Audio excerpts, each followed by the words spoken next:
One of the biggest changes coming to Formula One isn't actually the new cars themselves, but how the drivers will manage their energy. And if you spent years playing any of the F1 games using ERS modes like Medium, Hotlap, and Overtake, you can forget almost everything you know. The new F126 DLC introduces a completely different philosophy along with the F126 regulations. And that philosophy is all about battery management.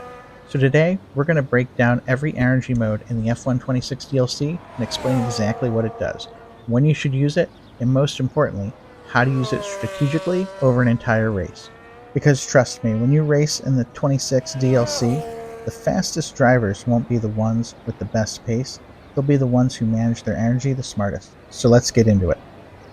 In the previous F1 games, you could often get away with simply running aggressive ERS settings throughout most of the race, making up for it when time allowed, and that's not going to work anymore. Think of the new system like managing fuel strategy or tire strategy, but at the same time. Every time you use that extra power, you're borrowing performance from your future self. The question becomes, do you spend it now to gain track position or save it for later when you really need it? And that's going to be the challenge that the F126 DLC is introducing. Let's start with the mode most players will probably overlook, None. If you've played F125, think of None as a more extreme version of energy conservation. In the old system, None meant you weren't actively deploying your ERS. The battery would slowly recover through braking zones and harvesting. In F126, the concept becomes far more important. The new cars depend heavily on electrical power, so spending time in None mode is essentially preparing for a future attack. Think of it as the equivalent of recharge mode in the new regulations. You're not trying to be fast right now, you're building energy reserves for later. Next comes medium. For most players, this is going to be your default setting. In F125, medium provided balanced deployment and harvesting. You gain some performance while maintaining reasonable battery levels. That same philosophy carries into the 2026 regulations and the 26 DLC. Think of medium as your standard race pace mode. You'll be deploying enough electrical energy to remain competitive while still harvesting enough to avoid draining your battery. You'd use medium when running in clean air, maintaining position, managing a race stint, following another car without attacking, settling into race rhythm. If None is like your savings account, medium would be like your checking account. You're spending a little while still replenishing what you're using. Most race laps will probably be run here. And if medium mode is about balance, then Hotlap mode is about speed. This is the most aggressive deployment mode available in the F126 DLC, sending maximum electrical power to the rear wheels to help you find every possible tenth of a second. It's perfect for qualifying laps, chasing a personal best, or making one final push at the end of a session. The downside? It burns through energy incredibly quickly. Think of it as sprint mode. Not a marathon, this is pure outspeed. Use it when lap times matter more than energy conservation.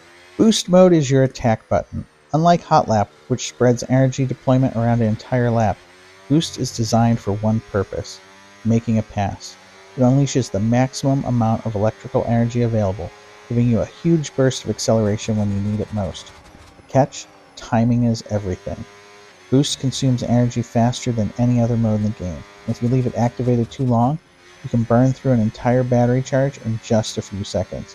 And that's why the best drivers don't use Boost everywhere. They save it for the exact moment it matters most. Exiting a slow corner, pulling alongside another car in a straight, or defending against an attack. Use it too early, and you'll run out of energy before the move is complete. Use it at the perfect moment, and it can be the difference between finishing the pass and getting stuck behind another car. Technically, Active Aero isn't really an energy mode, but it's impossible to discuss one without discussing the other.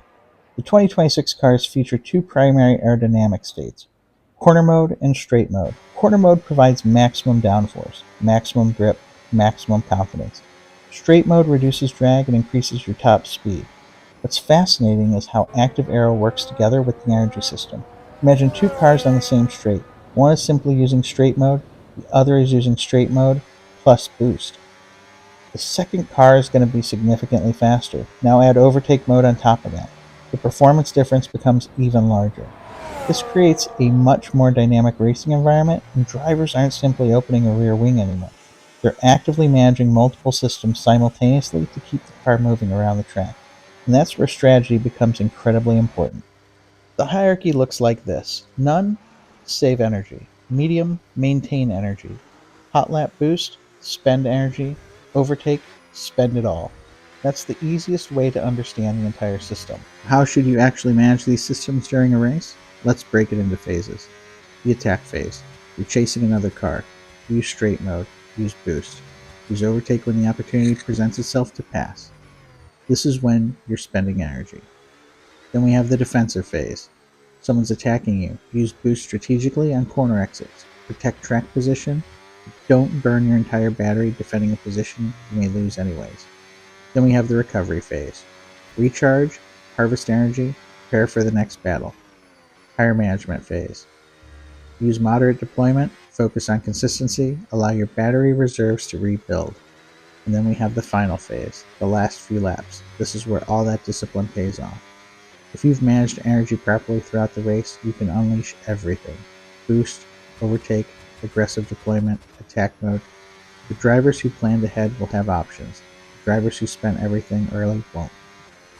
So if there's one thing we take away from this video, it should be this. The biggest challenge with the 26 DLC won't be driving faster. It's going to be thinking smarter. Boost wins corners, overtakes win battles, and recharge wins races. The drivers who understand that balance are going to separate themselves from the field very quickly.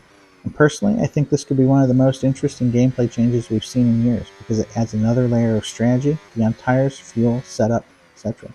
You're now managing resources that directly affect your car's ability to attack and defend throughout the entire race.